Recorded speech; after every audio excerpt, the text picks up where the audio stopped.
close-in bodyguard daw po kasi siya. Kumusta ang pagbabodyguard? Ano po yung kargada nyo? Karga na, sir. Siyempre, pag bodyguard ka, may karga ka. Sabihin, boga. Wala po, sir. Meron bang bodyguard na hinahalikan niyo yung kanyang VIP? Wala po, sir. Pero sa amin, sir, nangyari yun. Eh, yung nakahiga sa kandungan. Kasama po yan, sir, sa pagpapanggap. Paano, sir, pag pumasok ka sa kwarto, yung principal mo? Sa kwarto, sir, hanggang labas lang po kami. Paano kung tinawag ka? Halika rito, natakot ako. Eh, tinawag ka ng principal mo. Anong gagawin mo?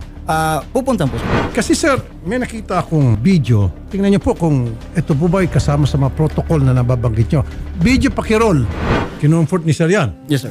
Okay, kasama yun sir, ano? Yes, sir. Ayan. Okay. Ayun. Sa loob ng bahay, eh syempre, ibang klase, bodyguard, hugas ng, Sana all po, Sir Rafi. nakahubad pa. Sana all kino-comfort.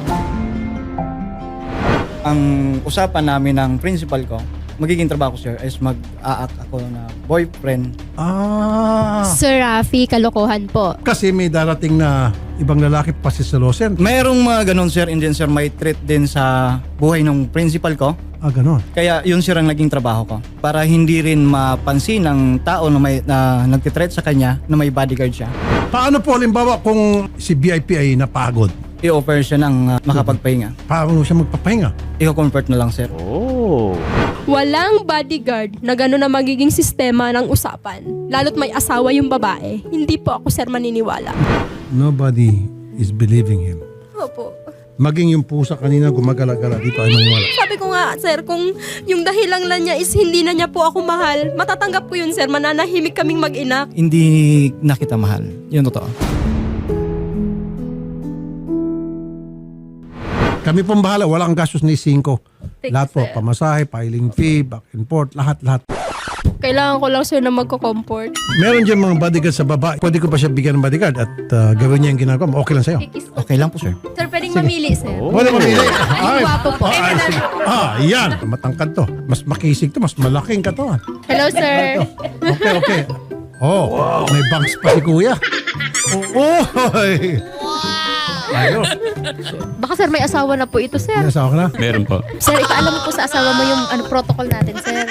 Yung ano po natin, condition natin, sir. Sige po. Magti-tiktok po tayo na yun. Kapag tumingin ka na. Tapos kiss mo ko, sir. Sir Bart, okay lang ba kung ikaw mag-bodyguard pag sinabi ni ma'am, kiss mo siya sa lips, kikiss mo? Napalo ko mo lang ang misis mo. Buti ka pa, sir, nagpapaalam. Ito hindi. Walang paalam. Gusto mo ako na magsweldo sa'yo para bodyguard mo si ma'am? O nga naman, sir. Kaya naman. Iuwi kita, sir, ng Bicol. Iwi sa Bicol.